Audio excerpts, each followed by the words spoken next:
A Casa Virtual Luz Espírita apresenta o programa Gotas da Doutrina Espírita, um momento de reflexão para que possamos aprender e colocar em prática os ensinamentos do Mestre Jesus, sob a coordenação de Cristiane Campos. Bom momento, amigos de caminhada. No programa de hoje, o professor Joel traz o seguinte tema: Informações da Terra, Teoria da Condensação. Vamos ouvi-lo?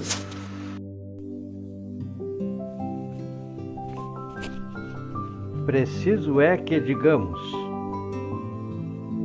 no início das gravações, tivemos a oportunidade de desenvolver considerações importantes relacionadas com a teoria da condensação, onde a matéria cósmica universal, considerada por André Luiz como sendo o hálito divino, foi a matéria da qual a divina providência valeu-se para construir o universo por nós percebido, analisados e concluído, o que nós concluímos que é infinito, que não tem começo e que não existe fim.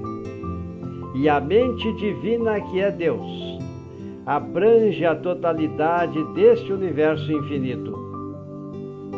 Poderemos pensar, é uma loucura pensar desse modo, mas não existe outra alternativa. No infinito, a criação divina tem o seu prosseguimento. Atualmente, as sondas espaciais conseguiram constatar que ao redor deste universo é como se houvesse uma matéria escura.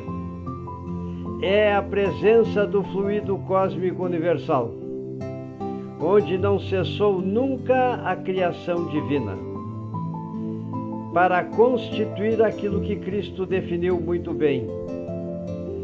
E foi um ato de fé a partir de suas revelações. Na casa do Pai existem muitas moradas. Percebam, meus irmãos, o que nós estamos tentando dizer. Quanto à teoria da formação do universo utilizada por Buffon, esta está superada e Kardec mesmo fez, só por uma questão de ilustração, a exposição da mesma. Quanto à teoria da incrustação, também está provada que não é a melhor teoria. Então, a respeito deste fato, nós já tivemos a oportunidade de considerar e seríamos repetitivos se fizéssemos a exposição novamente, porque a mesma se acha já feita. Em todo caso, a título de resumo e de revisão, vamos dizer que a matéria cósmica universal, na forma de uma imensa nuvem para a formação do nosso sistema solar, se condensou a partir desta matéria cósmica que também chamamos de fluido cósmico universal, e que que André Luiz chamou de hálito divino. Formaram-se nesta condensação os elementos que são conhecidos na tabela de classificação periódica dos elementos da natureza, que atinge um número de 112, e artificialmente outros puderam ser obtidos. Parece que 92 elementos eram naturais e os outros foram obtidos por processos feitos através da ingerência humana. E, na verdade, essa tabela, que foi estabelecida por Dmitri Mendeleev, mostra os elementos da química e que são os elementos do próprio universo, os quais serviram para constituir não somente a nossa Via Láctea, mas também a matéria serviu como ponto de partida para a constituição até mesmo das nebulosas irresolúveis, que foram constatadas que existem num número aproximado dentro das estimativas matemáticas de 10 na potência 13, que quer dizer tanto quanto 10 trilhões de galáxias ou 10 trilhões de nebulosas irresolúveis.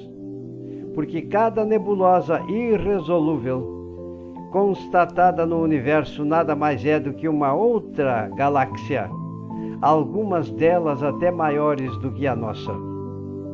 A nossa Via Láctea, que tem 100 mil anos-luz de diâmetro e 30 mil anos-luz na sua maior espessura, é a nossa Via Láctea, que quer dizer caminho de leite, porque uma substância branco-leitosa temos a impressão que vemos nessa nossa Via Láctea, que nada mais são do que um maravilhoso mundo cheio de estrelas, as quais adquirem esta aparência e daí a designação que deram de Via Láctea. Mas percebam, o nosso sistema solar se acha nessa Via Láctea e ele foi formado a partir do fluido cósmico, da matéria cósmica universal. Então percebam, meus irmãos, que na verdade nós estamos fazendo uma revisão. É claro que numa certa fase da formação, pela vibração intensa das moléculas presentes neste sistema solar, onde uma nebulosa única vibrava, começou a existir a produção do calor. Começou a aparecer a força, o movimento de rotação. E nesse movimento de rotação surgiram duas forças também oriundas do pensamento divino, que é a força centrípeta, que mantém no centro os elementos mais pesados e ficou na periferia os elementos mais leves, até que neste movimento giratório a força centrípeta foi dominada, tornou-se maior a outra força, que é chamada de força centrífuga.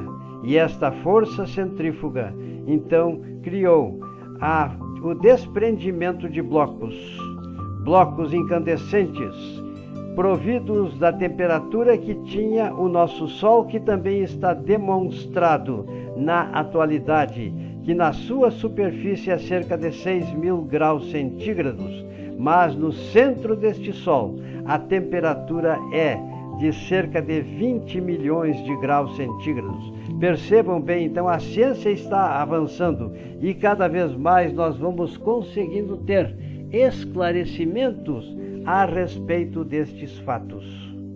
Também a título de revisão, nós sabemos que esta Terra no começo era incandescente e ela sofreu ao longo dos milhões de anos o processo de resfriamento, perdendo seu calor para o espaço, até que chegou a cerca de 1000 graus, e isso é pesquisa científica.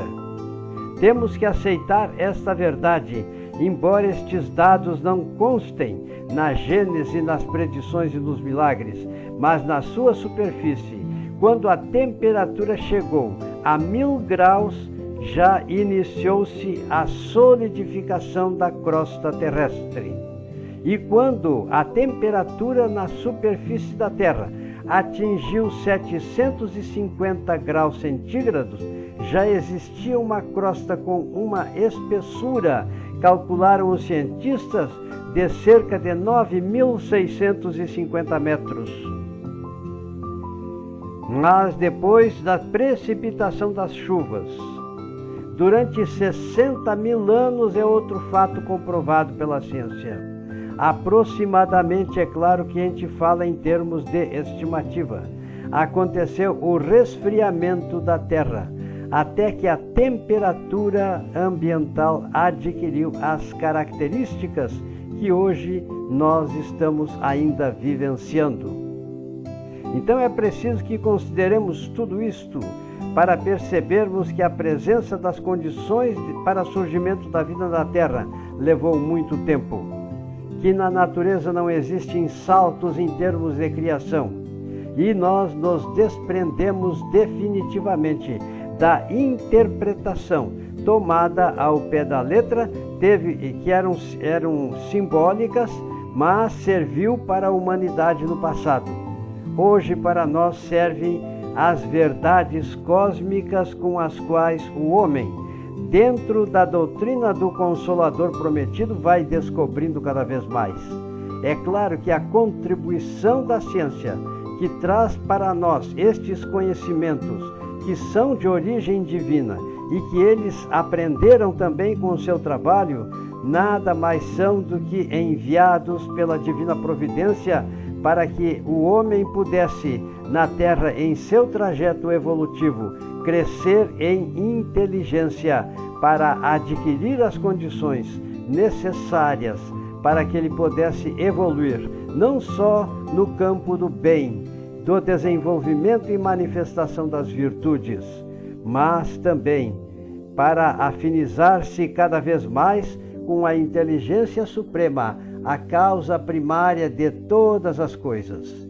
E assim então, meus irmãos, foi feita uma revisão, mas após isto ainda iremos um pouco mais dar continuidade nas outras ponderações que já foram feitas, mas como disse, a aprendizagem e a evolução, a semelhança daquilo que se verifica no processo reencarnatório para a humanidade, precisa acontecer como meio de consolidarmos em nós o aprendizado e o conhecimento que nos vai conduzindo cada vez mais à percepção de que Deus é a inteligência suprema, a causa primária de todas as coisas, que é nosso Pai e que nós somos inteligências puras e evoluindo em direção a Ele, a este ente supremo, que é o nosso Deus, o nosso amado Pai Celestial.